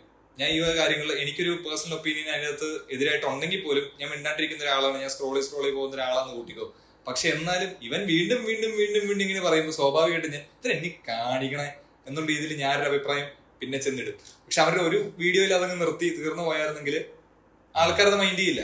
അതുപോലെ തന്നെ നമുക്ക് മമ്മൂട്ടിയോട് ഹേറ്റ്, മോഹൻലാലിനോട് ഹേറ്റ്, ഇങ്ങനെ സംഭവം ഉണ്ടാവുന്നല്ലോ. ഇങ്ങനെ സംഭവം ഉണ്ടാകാൻ കാരണം ആരാ? അവന്മാരെ ഫാൻസാ. ഫാൻസിന്റെ ദുരിതങ്ങള് അത് തന്നെ ഞാൻ പറയാം. അതങ്ങനെയാണ്. ആ പറഞ്ഞ ഒരു വലിയൊരു പോയിന്റ് ആണ്. പിന്നെ ഹാനകൃഷ്ണന്റെ പ്രശ്നത്തിലേക്ക് വന്നിട്ടുണ്ടെങ്കിൽ ചിലപ്പം ഈ പറഞ്ഞ 69 lakhs ഞാൻ സ്റ്റിൽ ഉറച്ചു നിൽക്കുന്നു. എനിക്കത് കാരണം ഈ പറയുന്ന പോലെ അവരെ ഫ്ലാറ്റിലേക്ക് വിളിച്ചു വരുത്തി, വിളിച്ചു വരുത്തുന്നല്ല, ഫ്ലാറ്റിലേക്ക് വന്ന് സെറ്റിൽ ചെയ്യാം, കൺഫസ് ചെയ്യാന്ന് പറഞ്ഞാൽ കൺഫസ് ചെയ്യുന്നല്ല, കോംപ്രമൈസ് ചെയ്യാന്ന് അവര് റെഡിയായി. അപ്പൊ 69 ലക്ഷം രൂപയുടെ ഒരു തട്ടിപ്പുണ്ടായിട്ട് അവരത് കോംപ്രമൈസ് ചെയ്യാൻ നോക്കി. ഓക്കെ, അപ്പൊ അത് അവര് കംപ്ലീറ്റ്ലി ടാക്സ് എല്ലാം കൃത്യമായിട്ട് പോകുന്ന ഒരാളാണെങ്കിൽ അവർക്ക് അത് ലീഗലി മൂവ് ചെയ്യാവുന്നതല്ലേ ഉള്ളൂ. അപ്പൊ അവരെന്തോ പേടിക്കുന്നില്ലേ എന്നാണ് ഞാൻ ചോദിക്കുന്നത്. അതിനകത്ത് വേറെ ഇന്ത്യയിലെ ലീഗൽ സിസ്റ്റത്തിന് ഒത്തിരി ലൂപ്പ് ഹോൾസ് ഉണ്ട്. അതായത് ഇപ്പൊ തന്നെ നമ്മുടെ പരിചയത്തിൽ തന്നെയുണ്ട് വലിയൊരു തട്ടിപ്പാടുന്നു. നിനക്ക് എത്ര രൂപ തിരിച്ചു കിട്ടി? എനിക്കോ 5 പൈസ കിട്ടാൻ പോകണം. അതായത് ലീഗലി പോയി കഴിഞ്ഞിട്ടുണ്ടെന്നുണ്ടെങ്കിൽ നഷ്ടപ്പെട്ട കോപ്പും കിട്ടാൻ പോകണില്ല. തീർച്ചയായിട്ടും. അപ്പൊ അതുപോലെ തന്നെ ഈ ഹാനയുടെ മറ്റേ കൃഷ്ണകുമാറിന്റെ കാര്യം ആലോചിച്ച് നോക്കി. അതായത് പുള്ളി ലീഗലി പോയി കഴിഞ്ഞിട്ടുണ്ടെന്നുണ്ടെങ്കിൽ ചിലപ്പോൾ അങ്ങനെ കിട്ടാനേ പോകുന്നില്ല. 69 പോയി. ഇപ്പൊ അവരെ വിളിച്ച് കോംപ്രമൈസ് ചെയ്ത് വിളിച്ച് വരുത്തി കഴിഞ്ഞിട്ട് കിട്ടാനുള്ള 8 കിട്ടി. ഇത് എത്രയോ തട്ടിപ്പുകളാണ്. ഈ തട്ടിപ്പുകൾ നടത്തി കഴിഞ്ഞാൽ അതിന്റെ ബൈലോ നോക്കി കഴിഞ്ഞ് കഴിഞ്ഞിട്ടുണ്ടെന്നുണ്ടെങ്കിൽ 6 മാസത്തെ തടവ് മാത്രമാണ് എന്ത് ഏറ്റവും വലിയ ശിക്ഷ എന്ന് പറഞ്ഞിട്ടുണ്ടെങ്കിൽ. ശരിയാണ്. പുള്ളിക്കൊരു ഹേറ്റഡ് ഉള്ളത് കൊണ്ട് സ്വാഭാവികമായിട്ടും ഇപ്പൊ ഈ സംഭവിച്ചത് തന്നെ പുള്ളി ഒരു കേസ് ഫയൽ ചെയ്തിട്ടും മറ്റവർക്കാണ് കേസ് ആദ്യം പ്രൊസീഡ് ചെയ്ത് കൊണ്ടുപോയത്. അത് പോലീസുകാര് കാണിച്ചിരുന്ന കോടതി അത് അതിന്റേതായ ലീഗലി ഉള്ള രീതിക്ക് തന്നെ മാറത്തുള്ളൂ. അല്ലാതെ അവിടെ അതിൽ വലിയ മറ്റേ പൊളിറ്റിക്കൽ എലമെന്റ് ഉണ്ട്. പുള്ളി പറഞ്ഞ സൈഡിൽ നിൽക്കുന്ന ആളായതുകൊണ്ട് കുറച്ച് കരിവാരി തേക്കാൻ പറ്റുമെങ്കിൽ അതിന് കിട്ടിയ അവസരം യൂട്ടിലൈസ് ചെയ്യാം. ഈ പറഞ്ഞ പോയിന്റ് ശരിയാണെന്നാണ് ഞാൻ പറയുന്നത്. അതായത് അപ്പൊ അവര് കേസിന് പോയായിരുന്നെങ്കിൽ സ്വാഭാവികമായിട്ടും ഒന്നും കിട്ടാൻ പോലുള്ള കാരണം പുള്ളിക്ക് ഓൾറെഡി ഒരു ഹേറ്റഡ് ഉണ്ട്. ഈ പറഞ്ഞ പോലെ മക്കൾക്ക് പോസിറ്റീവ് ഇത് മാത്രമേ ഉള്ളൂ, പക്ഷെ പുള്ളിക്ക് ഓൾറെഡി ഹേറ്റഡ് ഉണ്ട്. ഇല്ലടാ, അതായത് എല്ലാത്തിനും സ്ലീപ്പർ സെൽ എന്ന് പറഞ്ഞൊരു സാധനം, അത് ഫാൻസ് ആയാലും ഹേറ്റേഴ്സ് ആണെന്നുണ്ടെങ്കിൽ സ്ലീപ്പർ സെൽ എന്ന് പറഞ്ഞ കുറച്ച് ഐറ്റംസ് എല്ലാവർക്കും കിടപ്പുണ്ട്. അതായത് ഇപ്പൊ മോഹൻലാല് തുടരും സിനിമ സക്സസ് ആയി കഴിഞ്ഞതിന് പുള്ളിക്ക് കുറെ സപ്പോർട്ട് ചെയ്യുന്ന ആൾക്കാർ സ്ലീപ്പർ സെല്ലിൽ ഉണർന്ന പോലെ ഈ ആനിക്കാണെന്നുണ്ടെങ്കിലും ദിയക്കാണെന്നുണ്ടെങ്കിലും ഹേറ്റേഴ്സ് ആയിട്ടുള്ള കുറെ ആൾക്കാര് ഉറങ്ങിക്കിടപ്പുണ്ട്. തീർച്ചയായിട്ടും ഒരു അവസരം കിട്ടാൻ വേണ്ടി നോക്കിയിരിക്കുന്നത്. അങ്ങനെ കുറെ ആൾക്കാർ കുറച്ചുകൊണ്ട് ഇറങ്ങി വന്നത് നമ്മൾ കണ്ടതാണ്. അപ്പൊ അതുപോലെ ഒരു സിറ്റുവേഷൻ ഉണ്ടാക്കാതിരിക്കാൻ കൂടെ വേണ്ടിയിട്ടായിരിക്കും ഇവര്. കാരണം എന്ത് ബിസിനസ് ആണെന്നുണ്ടെങ്കിൽ ഒരു പ്രശ്നം ഉണ്ടായിരുന്ന പുറത്തിറങ്ങിയിട്ടുണ്ടെങ്കിൽ അത് ചീത്തപ്പേരാണ്. അപ്പൊ അതുകൊണ്ട് തന്നെ പിന്നെ ടാക്സ് വെട്ടിക്കുന്നത് ക്രൈമാണ്. പക്ഷെ നീ പറഞ്ഞ പോലെ ഇവിടുത്തെ സിസ്റ്റം ഇങ്ങനെ ആയതുകൊണ്ട് തന്നെ ഇപ്പൊ നീ പറഞ്ഞില്ലേ, ഇപ്പൊ നമ്മൾ ടാക്സ് അടയ്ക്കാം, എല്ലാ കാര്യങ്ങളും കൃത്യമായിട്ട് തന്നെ ഉണ്ടാവും. പക്ഷെ അതിനുള്ള ഫെസിലിറ്റീസോ ഒരു സ്റ്റാർട്ടപ്പിനെ നല്ല രീതിക്ക് വളർന്നു വരാനുള്ളതോ ഒന്നും തന്നെ ഇവിടെ നോക്കുവാണെങ്കിൽ ഇപ്പോ മിഡിൽ ഈസ്റ്റിലൊക്കെ എന്ന് പറഞ്ഞാൽ ടാക്സ് ഇല്ലല്ലോ, കുറെ കാര്യങ്ങൾക്ക് ടാക്സ് ഇല്ല. പക്ഷെ അവിടെ ഒരു സ്റ്റാർട്ടപ്പ് തുടങ്ങി കാര്യങ്ങൾ കൊണ്ടുപോയി അത്ര ഓപ്പർച്യൂണിറ്റീസ് ഉണ്ട്, അത്രയും ഫെസിലിറ്റീസ് ഉണ്ട് അവിടെ. മിഡിൽ ഈസ്റ്റ് ആയിട്ട് നമുക്ക് കമ്പയർ ചെയ്യാനായിട്ട് പറ്റത്തില്ല. അത് പറഞ്ഞ അങ്ങനെ ഒരു കൺട്രി ആണത്. അതുകൊണ്ട് കൂടെയാണല്ലോ കുറെ സംഭവങ്ങൾ വരുന്നത് അവിടെ. എടാ അതൊരു കൺട്രി എന്ന് പറഞ്ഞിട്ടുണ്ടെങ്കിൽ അതൊരു ഫസ്റ്റ് ഓഫ് ഓൾ അത് ഡെമോക്രാറ്റിക് കൺട്രി അല്ല. ശരിയാണ്. രണ്ടാമത്തെ കേസ് അവിടുത്തെ ഗവൺമെന്റിന് നല്ല വരുമാനമുണ്ട്. മാത്രമല്ല അത് വളരെ ചെറിയ കൺട്രിയാണ്. ഇവിടുത്തെ ഒരു കേരളത്തിന്റെ എനിക്ക് കറക്റ്റ് അറിയാൻ പാടില്ല, എന്നെ കാണിച്ചാലും അവിടെ ഉള്ളതിന്റെ പോപ്പുലേഷനിലെ എത്ര കുറവ് എവിടെയുള്ളൂ. അവിടുത്തെ ഏരിയ തന്നെ നോക്ക്. ഇപ്പൊ ഒരു ദുബായ് ഇരിക്കുന്ന രാജ്യത്തിന്റെ പേരെന്താ? യു എന്റെ മൊത്തം സൈസ് എത്രയുണ്ട്? അവിടെയുള്ള ആൾക്കാരുടെ എണ്ണമൊക്കെ. അപ്പം ഈ ആൾക്കാരുടെ എണ്ണവും അവിടുത്തെ റിസോഴ്സസ് എല്ലാം വെച്ച് നോക്കുമ്പോഴത്തേനും അവർക്ക് ഇൻകം ടാക്സ് കൊണ്ട് ജീവിക്കേണ്ട ആവശ്യമില്ല. പക്ഷെ എടാ കൗണ്ടർ എന്ന് പറഞ്ഞോട്ടെ, ഇതിനെല്ലാം ഒരു ബിഗിനിങ് ഉണ്ടായിരുന്നല്ലോ. ഇതിനെല്ലാം ഒരു തുടക്കം, അതായത് ഒരു മരുഭൂമിയായി കിടന്നൊരു ടൈം ഉണ്ടായിരുന്നല്ലോ. അവിടെ നിന്ന് തൊട്ട് ഇപ്പൊ ഈ നമ്മുടെ മറ്റേ ആള് യൂസഫ് അലിക്ക് എന്നാ പിന്നെ ആ ഒരു സംഭവം, ഒരു സൂപ്പർ മാർക്കറ്റിന്റെ ഐഡിയ ഇവിടെ നാട്ടിൽ സെറ്റ് ചെയ്താൽ പോരായിരുന്നു. പക്ഷെ പുള്ളിക്ക് അവിടെ ആ സൂപ്പർ മാർക്കറ്റ് തുടങ്ങി ഒരു ഹൈപ്പർ മാർക്കറ്റിലേക്ക് മാറി വന്നത് ഈ പറയുന്ന, അതായത് പുള്ളിക്ക് കിട്ടുന്ന ഫണ്ടിൽ നിന്ന് ഇവിടെയാണെങ്കിൽ പുള്ളിക്ക് ചിലപ്പോൾ അത്രയും ഹൈപ്പായിട്ടൊരു ഐഡിയ പുള്ളിയുടെ മനസ്സിലുണ്ടെങ്കിൽ പോലും തിരിച്ച് ഇൻവെസ്റ്റ് ചെയ്യാനുള്ള പൈസ അപ്പോഴും പുള്ളി ഉണ്ടാക്കാൻ ആയി കാണില്ല. ഈ പറയുന്ന പോലെ ടാക്സും കാര്യങ്ങളും ഫയൽ ചെയ്തെല്ലാം വരുമ്പോൾ ആ ഒരു പ്രോഫിറ്റ് ഇന്നെടുത്ത് ഉണ്ടാക്കാൻ പറ്റിയില്ല. പക്ഷെ ആ ഒരു ടൈമിൽ പുള്ളിക്ക് അത്രയും ടാക്സ് ഫ്രീ ആണ് കാര്യങ്ങളെല്ലാം ആയതുകൊണ്ട് പുള്ളിക്ക് വലിയ വലിയ കാര്യങ്ങളിലേക്ക് പൊതു അറിവ് വെച്ചിട്ട് ഞാൻ പറഞ്ഞതാ. ദുബായ് ടാക്സ് ഫ്രീ ആക്കാനുള്ള ഞാൻ കണ്ട ഒരു കാരണം എന്ന് പറഞ്ഞാൽ ആ നാട്ടിലുള്ള ഓയില്, ആ ഓയിലിന്റെ സോഴ്സ് അങ്ങ് തീർന്നു കഴിഞ്ഞാൽ മിഡിൽ ഈസ്റ്റ് സീറോ ആയി. മിഡിൽ ഈസ്റ്റ് സീറോ ആയാൽ പിന്നെ ആ ഒരു രാജ്യം, അവിടെയുള്ള ആൾക്കാർ, അവിടുത്തെ കൾച്ചർ എല്ലാം പോയല്ലോ. അപ്പൊ കുറച്ച് ആൾക്കാരെ അട്രാക്ട് ചെയ്യുക പല പല സ്ഥലത്തു നിന്നുള്ള, എനിക്ക് തോന്നുന്നു അവിടുത്തെ ഇൻഡിജിനസ് ആയിട്ടുള്ള നേറ്റീവ് ആയിട്ടുള്ള ആൾക്കാർ വളരെ കുറച്ച് കൊണ്ടുവന്നു. സത്യം. എല്ലാം അവിടുന്ന് ഇവിടുന്ന് വന്ന് സെറ്റിൽ ആയവരാണ്. എത്ര അമേരിക്കൻ പീപ്പിൾസും ആൾക്കാരുമാണ് ഇഷ്ടം പോലെ അവിടെ വന്ന് ബിസിനസ് ചെയ്ത് മില്യണേഴ്സ് ആണ്. അമേരിക്കയിലെ ടാക്സ് നമ്മുടെ ഇന്ത്യയിലൊക്കെ ഇനി കൊള്ളാം. അത് തന്നെ. അല്ലെങ്കിൽ നമ്മളിപ്പോ ചുമ്മാ അത് വൻ കോമഡിയാണ്. അതായത് ആൾക്കാര് UK എല്ലാം പോയിട്ട് പറയാം ഫ്രീ എഡ്യൂക്കേഷൻ ആണ്, ഫ്രീ ഹോസ്പിറ്റാലിറ്റി ആണ്, അതെല്ലാം പറഞ്ഞിട്ട് ഇവിടുന്നോട്. ഇവിടെ നമ്മൾ ഏത് ഹോസ്പിറ്റലിൽ പോയിട്ട് നമ്മൾ പൈസ കൊടുക്കണം, ഏത് ഗവൺമെന്റ് സ്കൂളിൽ നമ്മൾ പൈസ കൊടുത്ത് പഠിപ്പിക്കണം.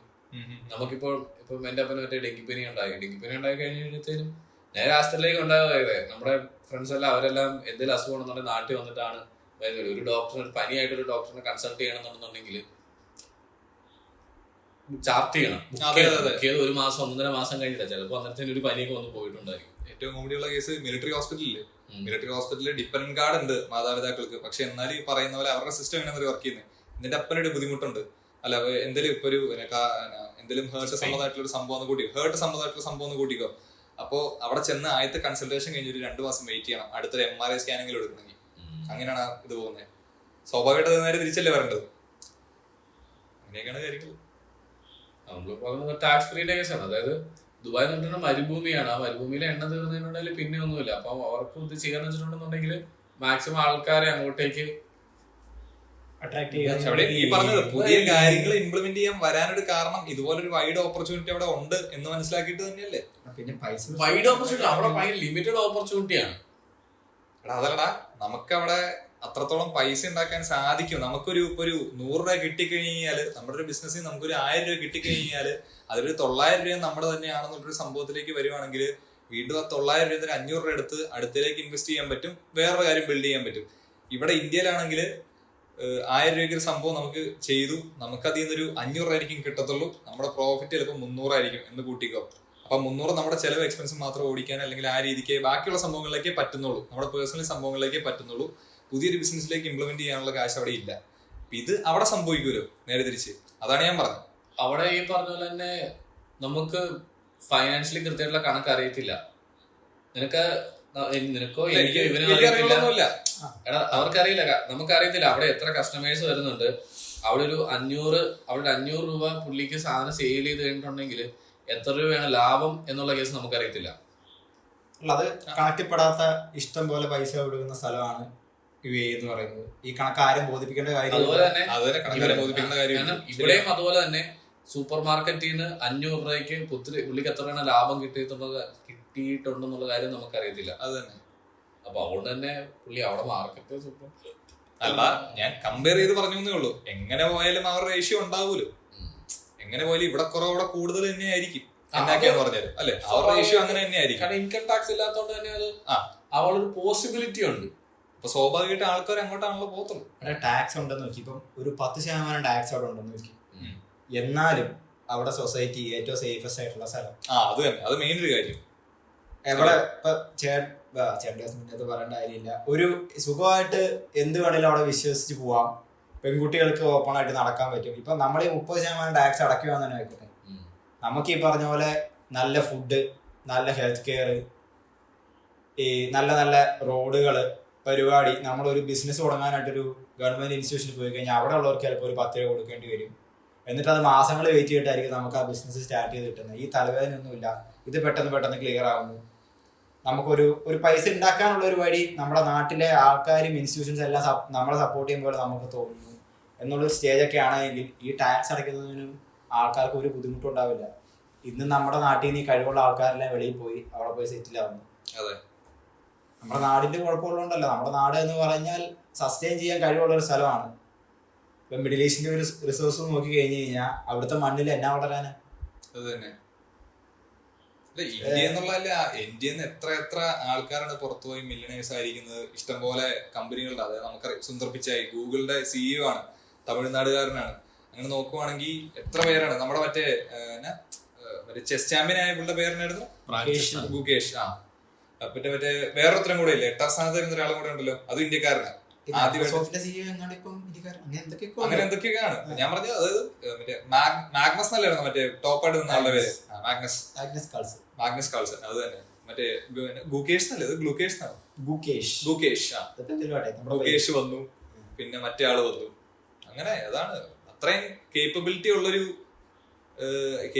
ഉള്ള ആൾക്കാരുള്ള ഒരു കൺട്രിയാണ്. പക്ഷെ നമ്മുടെ നാട്ടിൽ ഒരു പ്രത്യേകതയാണ്, എല്ലാം ഈ ഡെമോക്രസി ഒരു ഫാക്ടർ നമ്മൾ ഇൻക്ലൂഡ് ചെയ്യണം. ഇന്ത്യക്ക് പോയിന്റ് ആട്ടോ. അത് ഞാനിപ്പം ക്രൈം റേറ്റ് നോക്കുമായിരുന്നു. അതായത് ഇന്ത്യയിലെ ക്രൈം റേറ്റ് ഇൻഡെക്സ് എന്ന് പറയുന്നിട്ടുണ്ടെങ്കിൽ അത് 445. ദുബായിലെ നോക്കിക്കഴിഞ്ഞ് കഴിഞ്ഞിട്ടുണ്ടെങ്കിൽ അത് ഒരു 16 ഉള്ളൂ. നമ്മുടെ എല്ലാ പെങ്ങന്മാരെ രാത്രി ഒരു സ്ഥലത്തേക്ക് ഇറക്കി വിടാനും പറഞ്ഞു വിടാനൊക്കെ നമുക്ക് നല്ല പേടിയുണ്ട്. തീർച്ചയായിട്ടും അവിടെ അങ്ങനെയല്ല, നമ്മൾ തന്നെ സേഫ് അല്ല. അപ്പോഴാ നമ്മളെല്ലാം രാത്രി പോയാൽ നമ്മൾ തന്നെ പേടിക്കണം. തീർച്ചയായിട്ടും. അതുകൂടെയും പോപ്പുലേഷൻ, ഞാൻ ആരെയും പൊക്കി പറയുന്നോ താത്തി പറയുന്നൊന്നുമല്ല, പോപ്പുലേഷൻ എന്ന് പറഞ്ഞൊരു ഫാക്ടർ ഉണ്ട്. അത് വലിയൊരു ഫാക്ടറാണ്. പിന്നെ ദുബായ് എന്ന് പറഞ്ഞിട്ടുണ്ടെങ്കിൽ അവിടുത്തെ ഏരിയ ഒന്ന് കൺസിഡർ ചെയ്ത് നോക്ക് എത്രത്തോളം ഉണ്ടെന്ന്. ഡൗൺ സൈഡ്സ് ഉണ്ട്. ഇങ്ങനത്തെ കുറെ norms and values, law system അങ്ങനെ ആയതുകൊണ്ടും കൂടെ അല്ല ആ ഒരു കൺട്രി അങ്ങനെ ആയി മാറുന്നത് ഇത്രയും കാലയളവ് കൊണ്ട്. അതായത് സംഭവം സിമ്പിളായിട്ട് പറയുകയാണെന്നുണ്ടെങ്കിൽ ഒരു ചെറിയ മുറിയാണെന്നുണ്ടെങ്കിൽ നമുക്ക് അടിച്ചു വരാൻ എളുപ്പമാണ്. വലിയ മുറിയാണെന്നുണ്ടെങ്കിൽ അടിച്ചു വരാനായിട്ട് നമുക്ക് പാടാം. പക്ഷെ കൂടുതൽ അടിച്ചു വരുന്ന ആൾക്കാരെ വെച്ചാൽ മതി. പക്ഷെ ഈ അടിച്ചു വരാനുള്ള ആൾക്കാരെ വെക്കുമ്പോഴത്തേനും അത് അടിച്ചു വരാനായിട്ട് ഉള്ള കുറച്ച് ലിമിറ്റേഷൻസ് നമുക്കുണ്ടെങ്കിലും India is not a developed country. India is a developing country. മാത്രമല്ല ഇവിടെ എന്തൊരു സാധനം വികസനം കൊണ്ട് വന്നിട്ടുണ്ടോ പുഴുക്കൂത്തായിട്ട് കുറെ പ്രശ്നങ്ങളായിട്ട് കുറെ അവന്മാർ കൊടിയും പിടിച്ചിറങ്ങും. കളറൊന്നും ഞാൻ പറയുന്നില്ല. അത് ഇപ്പൊ ഒരുത്തൻ ഇറങ്ങി കഴിഞ്ഞാൽ ഒരുത്തൻ ഭരിക്കുമ്പോഴാണ് മറ്റവൻ ഇറങ്ങണമെങ്കിൽ ഇവൻ ഭരിക്കുമ്പോൾ മറ്റവനും ഇറങ്ങും. അതെ അതെ, അത് ഞാൻ പറയുന്നത് നീ പറഞ്ഞ പോലെ തന്നെ ഇന്ത്യയിൽ ഇങ്ങനെയാണ് കാര്യങ്ങൾ വർക്കാവുന്നത്. ഓരോ കാര്യങ്ങളും ഡെമോക്രാറ്റിക് കൺട്രി. ഡെമോക്രസിയുടെ പേരിൽ ഇതൊക്കെ വേണമെങ്കിൽ നമുക്ക് ഒന്നൊന്നായിട്ട് ഓടിച്ച് മുന്നോട്ട് കൊണ്ടുപോകാം. എല്ലാവരും ഒരുമിച്ച് നിന്ന പരിപാടിയൊക്കെ നടക്കും, പക്ഷെ ഒരുമിച്ച് നിൽക്കില്ല, വെറുതെയാണ്. അതിന് അതിൻ്റെതായ കാരണങ്ങളുണ്ട്. വേറെ കാര്യങ്ങളുണ്ടെങ്കിൽ ഇന്ത്യ ഭയങ്കര ഫാസ്റ്റ് ആയിട്ട് ഡെവലപ്പ് ചെയ്തൊരു കൺട്രിയാണ്. അതായത് 1947 ബ്രിട്ടീഷുകാർ ഇവിടുന്ന് പോകുമ്പോഴത്തേക്കും ചായച്ചണ്ടി പോലെ കിടന്ന സ്ഥലം അവിടെയല്ല. ഇവിടെ നിന്നൊരു മാങ്ങാത്തൊരി ഇല്ല, ഉള്ളതെല്ലാം ബ്രിട്ടീഷുകാര് തൂക്കിക്കൊണ്ടുപോയി. ഒരു കഥയുണ്ടോ, അതായത് ഈ താജ്മഹല് 7 വണ്ടേഴ്സ് ഓഫ് ഒന്നാണല്ലോ, 7 വണ്ടേഴ്സിൽ ഒന്നാണ്. അത് ബ്രിട്ടനിൽ ചെന്നിട്ടാണ് നമുക്ക് കാണാനായിട്ട് പറ്റത്തില്ല. ഇന്ത്യയിലെ കാണാൻ പറ്റത്തുള്ളൂ. എന്തുകൊണ്ടാണെന്നറിയാമോ?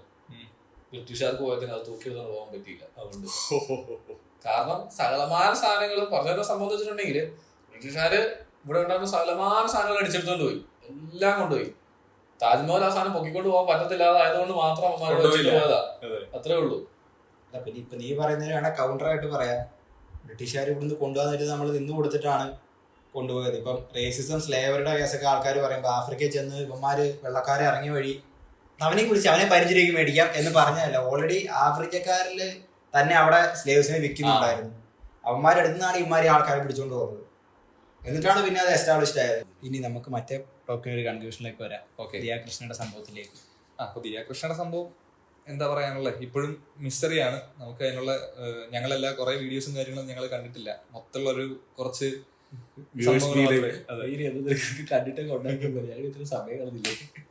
അല്ല, മീഡിയയുടെ ഒരു റോൾ കൂടെ പറഞ്ഞിട്ട് നമുക്ക് അവസാനം നമ്മൾ പോഡ്കാസ്റ്റ് തുടങ്ങിയപ്പോ നമ്മൾ ഇതിനെ മീഡിയയുടെ ഒരു സംഭവം കൂടെ കണക്ട് ചെയ്ത് പറയാനായിരുന്നു. പക്ഷെ കുഴപ്പമില്ല, നമ്മള് ഒരു സെപ്പറേറ്റ് നമുക്കൊരു പോഡ്കാസ്റ്റ് ഇതിൻ്റെ അകത്ത് നിന്ന് നമ്മൾ കാണേണ്ട ഒരു സംഭവമുണ്ട്. ഇപ്പൊ എന്തെങ്കിലും ഒരു നെഗറ്റീവ് ഇമേജ്, ഒരു ന്യൂസ് വന്നു, എന്താ ആയിക്കോട്ടെ, ഇപ്പൊ പീഡനം സ്ഥിരമായിട്ട് വരുന്ന ഒരു സംഭവമാണ്, അല്ലെ വേറെ എന്തെങ്കിലും ഒരു സംഭവം ആയിക്കോട്ടെ, ഇപ്പൊ ഇങ്ങനെ മീഡിയയിൽ കാണുന്നതെല്ലാം സത്യമാണ് എന്ന് ധരിക്കുന്ന കുറെ ആൾക്കാരുണ്ട്. തീർച്ചയായിട്ടും ഇങ്ങനെ ഒരു ആംഗിളിൽ ഉണ്ടായിക്കൂടെ? ഇനി എപ്പോഴും ശ്രദ്ധിക്കാം, മീഡിയ ഇന്നൊരാൾ ഇന്നൊരു കുറ്റം ചെയ്തു എന്ന് പറഞ്ഞ് പീക്കിലേക്ക് എത്തിക്കുന്നുണ്ടെങ്കിൽ ഒരിക്കലും അയാളുടെ ആംഗിൾ എന്താണ്, അയാൾക്ക് പറയാനുള്ളത് എന്താണ് എന്ന് ഈ ഒരു സമയത്ത് ആരും പുള്ളിയുടെ പോയി ചോദിക്കുകയില്ല, ഒന്നുമില്ല. ഇപ്പോൾ കൃഷ്ണകുമാർ ഒരു ഇൻഫ്ലുവൻസ് ഇല്ലാത്ത ഒരാളാണ്, മീഡിയ യൂസ് ചെയ്യാത്ത ഒരാളാണെങ്കിൽ പുള്ളിനെ കരിവരുത്തേച്ചു. ഈ ജാതിയുടെ പേരിൽ കുറേ പിള്ളേരെ എന്തൊക്കെയോ ചെയ്തതിൻ്റെ പേരിൽ, ഇപ്പോൾ ജാതിയുടെ പേരിൽ തന്നെ ആയിരിക്കും ചിലപ്പോൾ പൈസ തട്ടിയത്, ആ പെൺകുട്ടികൾ കുറേ പീഡനം അനുഭവിച്ചു, അതുകൊണ്ട് ഇവർ കാശ് തട്ടിപ്പോയി, അതാണ് ഇതാണെന്നൊക്കെ പറഞ്ഞ് ആക്കിയത്. വേണമെങ്കിൽ പുള്ളിനെ മൊത്തത്തിൽ അങ്ങ് നെഗറ്റീവൈസ് ചെയ്യാം. അപ്പം പുള്ളിക്ക് ഒരു വോയിസ് ഇല്ലായിരുന്നെങ്കിലോ, പുള്ളിനെ ആരും അറിയത്തില്ലായിരുന്നെങ്കിലോ, പുള്ളി പറയണ കേൾക്കാനും ഒന്നുമില്ല. ഇനിയിപ്പം അതുപോലെ തന്നെ ഇപ്പം ഈ സെയിം ടോപ്പിക്കിനെ പെൺപിള്ളേർ സൈഡിൽ നിന്ന് ആലോചിച്ച് നോക്കി. അതായത് ഇപ്പം സോഷ്യൽ മീഡിയ അല്ലെങ്കിൽ മീഡിയ ഇവിടെ ആരെപ്പറ്റി ഒന്നും സംസാരിക്കുന്നില്ല. അപ്പം അങ്ങനെ ഇപ്പം ശരിക്കും കൃഷ്ണകുമാർ ടാക്സ് വെട്ടിച്ചു, എന്നിട്ട് ഇവരെ തലയെ കെട്ടിവെക്കാൻ വേണ്ടി നോക്കി, അവരുള്ളതെല്ലാം വിറ്റ് 8 ലക്ഷം രൂപ കൊടുത്തു, എന്നിട്ട് അവരുടെ പേരിൽ കേസ് കൊടുക്കണം. അപ്പം ഫുൾ ബാഡ് ഇമേജ് ആർക്ക് വരും? ഈ പെൺപിള്ളേർക്ക് മാത്രമായിട്ട് വരികയല്ലേ.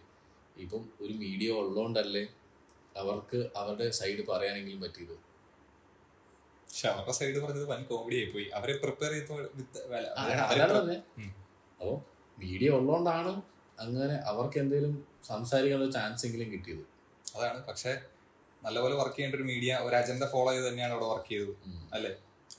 എല്ലായിടത്തും അങ്ങനെയാണ്. മീഡിയ എന്ന് പറയുന്നത് അതൊരു കൃത്യമായ ഒരു ഒരു അജണ്ടയിൽ പോകുന്ന ഒരു സംഭവമാണ്. മീഡിയക്ക് നന്നായിട്ട് വർക്ക് ചെയ്യാൻ പറ്റത്തില്ല. ചാനൽ എല്ലാവരും കൂടെ പൂട്ടിക്കുന്നത്. ലൂസിഫർ സിനിമ ബെസ്റ്റ് എക്സാമ്പിൾ ആണ്. അത് അതിലൂടെ ആ ഒരു മെസ്സേജ് നമുക്ക് കിട്ടി. കാരണം ആ ഒരു സംഗതി അത് ആരാണോ ഫണ്ട് ചെയ്യുന്നത് അവരുടെയാണ് എഡിറ്റോറിയൽ പോളിസി. അവിടെയാണ് അവർ പറയുന്നത് എന്താണോ അതാണ് എയർ ചെയ്യാവുള്ളൂ. അത് തന്നെയാണ്, ആ സംഭവം തന്നെയാണ് ഇവിടെ നടക്കുന്നത്. തീർച്ചയായിട്ടും. കാരണം ഞാൻ പറയുകയാണെങ്കിൽ മീഡിയ ഒരു നമ്മുടെ കേരളത്തിലെടുത്തോ, മീഡിയ എന്ന് പറയുന്ന ഒരു നോർമൽ ആയിട്ട് ഒരാളെ ഭയങ്കരമായിട്ട് ഇൻഫ്ലുവൻസ് ചെയ്യുന്നുണ്ട്. ആ ആളുടെ ഒരു കേരളം ചുമ്മാ ഒരു സ്മോൾ ആയിട്ട് എടുത്ത് പറയാൻ വേണ്ടിയിട്ടാണ്. ഒരു മലയാളി, ഒരു ശരാശരി മലയാളി വീട്ടിൽ ടിവിയും ഏഷ്യാനെറ്റും റിപ്പോർട്ടറും മീഡിയ വണ്ണൊക്കെ ഉള്ളൊരു മലയാളി രാവിലെ എണീറ്റിട്ട് ഫ്രണ്ടിൽ വന്നിരുന്നൊരു ചായയും പിടിച്ച് ഈ വാർത്ത രാവിലെ കാണുമ്പോൾ പല കാര്യങ്ങളും സംഭവങ്ങളെല്ലാം കേട്ടിട്ട് പുറത്തേക്ക് ഇറങ്ങുന്നു. അയാൾ ആ കാര്യങ്ങളെ പറ്റി അയാളുടെ സുഹൃത്തുക്കളോട് സംസാരിക്കുന്നു. അവിടെ കുറെ വാഗ്വാദങ്ങളും കാര്യങ്ങളും ഉണ്ടാകുന്നു, പല പല അഭിപ്രായങ്ങൾ വരുന്നു. ഭയങ്കര പവർഫുൾ ആയിട്ടൊരു സംഭവം ഞാൻ പറയട്ടെ. നിങ്ങൾ മറ്റേ ശോഭ ചിരിക്കുന്നില്ല എന്നുള്ള മീം കണ്ടിട്ടുണ്ട് ശ്രീനിവാസന്റെ?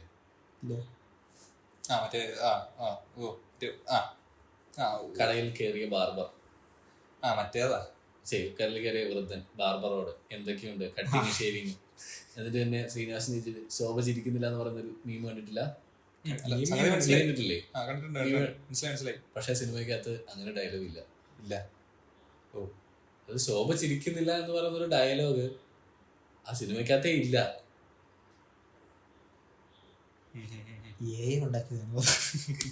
അല്ല, അത് മീമേഴ്സ് ഇറക്കി ഉണ്ടാക്കിയതാണ്. ഞാൻ വിചാരിച്ചിരുന്നത് സിനിമ അങ്ങനെ ഡയലോഗ് ഉണ്ടെന്നാണ് ഞാൻ ഓർത്തോണ്ടിരുന്നത്. പിന്നെയാണ് ഒരു വീഡിയോ തന്നെയാണ് എനിക്ക് മനസ്സിലാകുന്നത്.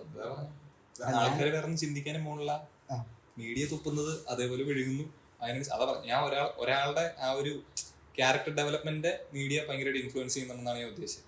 ഭയങ്കരമായിട്ട്. കാരണം നമ്മുടെ അപ്പന്മാര് ആ ഒരു ലെവലുള്ള ആൾക്കാർ എല്ലാ ദിവസവും തന്നെ വാർത്ത കാണുന്ന ആൾക്കാരാണ്. 1-2 മണിക്കൂറാണ് എൻ്റെ വീട്ടിൽ എൻ്റെ അപ്പം വാർത്ത കാണുന്നത്. അപ്പൊ പുള്ളിയുടെ ഒരു അഭിപ്രായങ്ങളും കാര്യങ്ങളും, പുള്ളിയുടെ ജീവിത ശൈലിയിലും, പുള്ളി ഒരു പൊതു പ്രശ്നത്തില് ചെന്ന് മുട്ടുമ്പോഴും ഇതെല്ലാം ഭയങ്കരമായിട്ട് ഇൻഫ്ലുവൻസ് ചെയ്യും.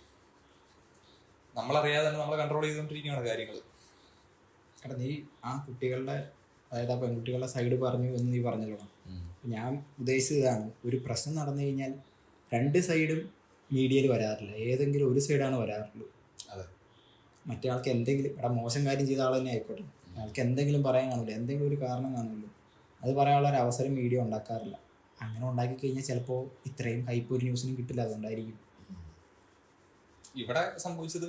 2 പേരുടെ സൈഡിൽ നിന്നുള്ള സംഭവം ഉണ്ടായി. കാരണം ഇവിടെ അവർക്കെതിരെ അവരെ നല്ലപോലെ പൂട്ടായിരുന്നു എന്നുള്ളൊരു സംഭവം മീഡിയയ്ക്ക്. അതായത് എവിടെ കളിച്ചാലാണ് ഹൈപ്പ് കിട്ടുന്നത്.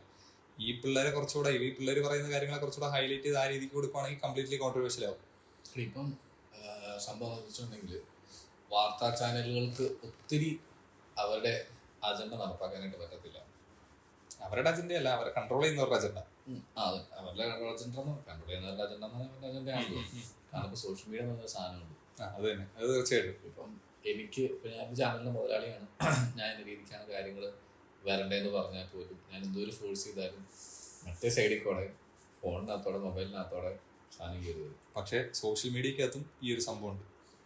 കാരണം അതായത് പല കാര്യങ്ങളും, പലതിനെ പറ്റിയും റിപ്പോർട്ടും കാര്യങ്ങളെല്ലാം വരുന്നതെല്ലാം ആ അൽഗോരിതം കളിക്കുന്ന കളി ഇത് തന്നെയാണ്, അല്ലേ? പല കാര്യങ്ങളും സപ്രസ് ചെയ്ത് പോകുന്നുണ്ട്. പല കാര്യങ്ങളും ഇപ്പം ഞാൻ പറഞ്ഞ മറ്റേ കേസല്ലേ, മറ്റേ കർത്താവിൻ്റെ ഡീറ്റെയിൽസും ബാക്കി കാര്യങ്ങളൊക്കെ പറഞ്ഞല്ലോ, ഇതെല്ലാം വീഡിയോസ് ചെയ്തേക്കുന്ന പല യൂട്യൂബ് വീഡിയോസ് സംഭവങ്ങളും ഇന്നില്ല, റിമൂവ് ചെയ്ത് കളഞ്ഞേക്കുക.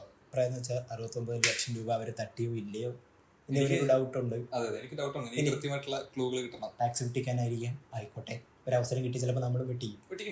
സ്വാഭാവികമായിട്ടും ഇവിടുത്തെ സിസ്റ്റത്തിന്റെ പ്രശ്നം. ജിത്ത് വെട്ടിക്കത്തില്ല, ചിലപ്പോൾ ആരെങ്കിലുമൊക്കെ വെട്ടിക്കാം. ഇനിയിപ്പോൾ നമ്മളൊന്നും പറയത്തില്ല. ആ കേസ് എന്ത് തന്നെയായാലും അതിൻ്റെ അകത്ത് കിടക്കുന്ന കുറേ സംഭവങ്ങളെ പറ്റി നമുക്ക് ഡിസ്കസ് ചെയ്തു. വേറെ കുറേ കാര്യങ്ങളെ പറ്റി നമ്മൾ ഡിസ്കസ് ചെയ്തു. ഇതിനകത്ത് സബ്ബായിട്ട് വന്നിരിക്കുന്ന കുറച്ച് കാര്യങ്ങളെ പറ്റി നമ്മൾ സെപ്പറേറ്റ് പോഡ്കാസ്റ്റ് ഉണ്ടാക്കുന്നതായിരിക്കും. കുറച്ചുകൂടെ കാര്യങ്ങൾ പഠിക്കാനുണ്ട്, റിസർച്ച് ചെയ്യാനുണ്ട്.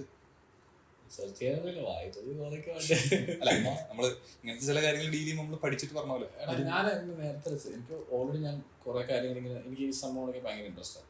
നേരത്തെ നോക്കി വെച്ച ഒരുപാട് കാര്യങ്ങളുണ്ട്. പിന്നെ അതിനകത്ത് ജസ്റ്റ് ഒരു ആവശ്യം വരുമ്പോഴത്തേനും നേരെ ഇപ്പോൾ ഫോൺ ഗൂഗിൾ ചെയ്തിട്ടുണ്ടെങ്കിൽ എന്ത് സാധനം വേണമെങ്കിലും കിട്ടും.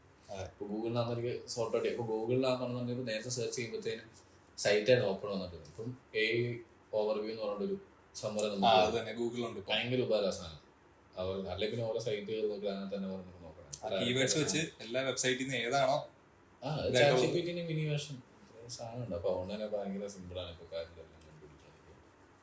പിന്നെ ജിത്തു ഞാനും പറഞ്ഞു തന്നതിൻ്റെ കൺക്ലൂഷൻ എന്താണെന്ന് വെച്ച് കഴിഞ്ഞാൽ ഓരോ സംഭവത്തിന് തന്നെ പല പല ആംഗിൾസ് ഉണ്ടാകും. നമ്മൾ എവിടെ നിന്ന് നോക്കി കാണുന്നു അതുപോലെ ഇരിക്കും.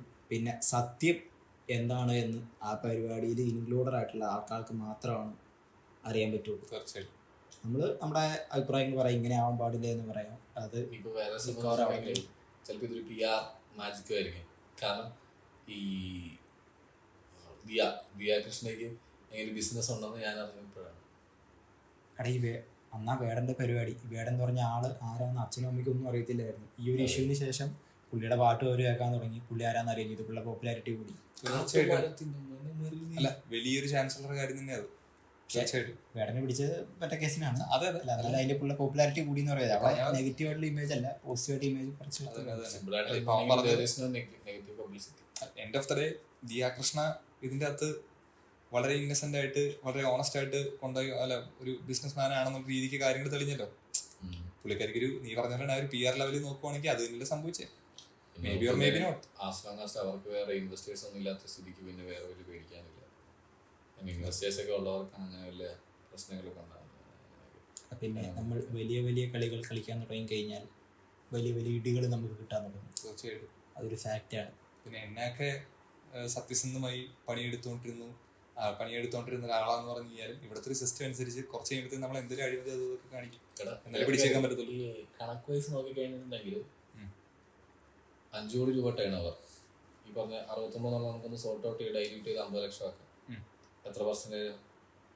10%. 10% ഉള്ളൂ. അപ്പൊ അതായത് 2000 രൂപ ഉള്ള ആളുടെ എത്ര തട്ടിക്കുന്നത്? 200 രൂപ. 2000 രൂപ 200 രൂപ കിട്ടുന്നെങ്കിൽ